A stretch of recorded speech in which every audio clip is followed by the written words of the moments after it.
Last night I read the last chapter in the Gospel of John, and the last verse caught my attention again, and it always kind of seems like a bit of an exaggeration by Apostle John, right? Because he says not even the world itself could contain the books if all the things that Jesus did were written.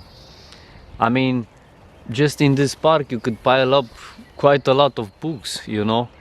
But last night I started to understand this verse by a different perspective. And you know, when the disciples came on shore from the boat, it's written they did not dare to ask the Lord, "Who art thou?" knowing that it is the Lord. This is basically telling me that the Lord Jesus appeared to them in a different appearance, you know. But it's remarkable the fact that Jesus said to his disciples while they were still on boat, the Lord said, "Children, did you catch any fish?" or something like that. And they said no. And the Lord said, you know, "Throw the net on the right side of the boat," I believe he said, and you will catch fish. And they caught many fish.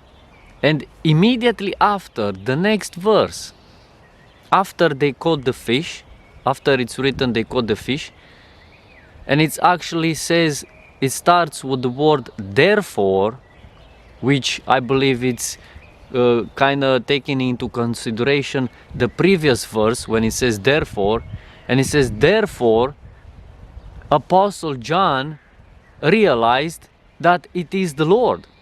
You know, I don't believe Apostle John was looking like that to see, well, is that Jesus or it isn't Jesus. I believe just by hearing the voice of the Father and seeing his works, he realized it is the Lord. And this is quite remarkable, I believe. And we know that the Lord appeared unto Abraham, and we know that the Lord appeared unto Moses, you know, in a burning bush. And throughout history, I believe God shown himself to many people in many ways. And if we were to write all the works of the Father, not even the world itself could contain the books, you know. now this doesn't seem an exaggeration anymore. Praise Jesus, hallelujah. And you know, the question is, do you recognize the Father? Do you hear his voice? Do you follow him? The most important thing for us is that we listen to Jesus. This is the only way that we can walk that narrow way. The only way that we will be able to fit in through that straight gate, dear friends.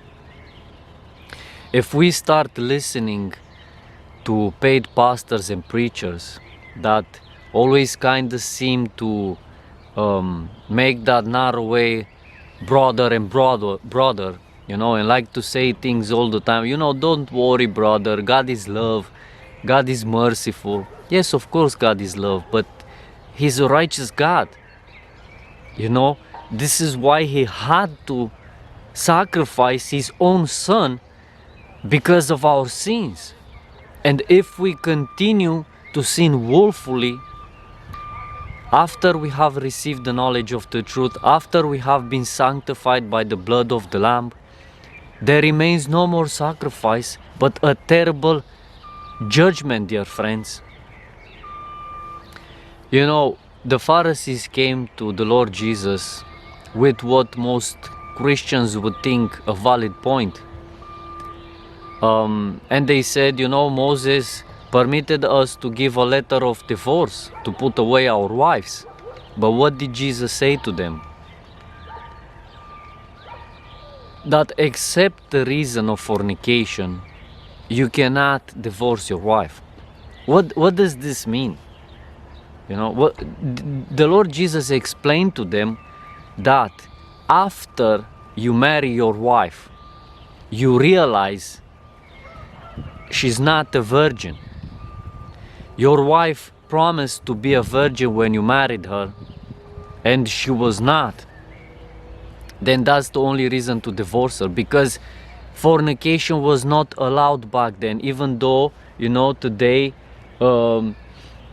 Christians might be thinking it's okay or it's normal in this day and age, you know, it's not in the eyes of God, dear friends. It's not, you know, and it isn't possible for someone to know if his wife is a virgin before marrying her, because they cannot have sex outside of marriage. It is that simple. You know, this is just the deception of the devil. And if we start walking according to the interpretations of most pastors and preachers, and we don't listen to Jesus, we don't follow him, dear friends. It is that simple. We have to listen to Jesus, do what he says, so that we may be able to follow him. This is the only way to walk that narrow way. It is difficult, but in the end, we will all give an account to him. May the Lord Jesus Christ bless you.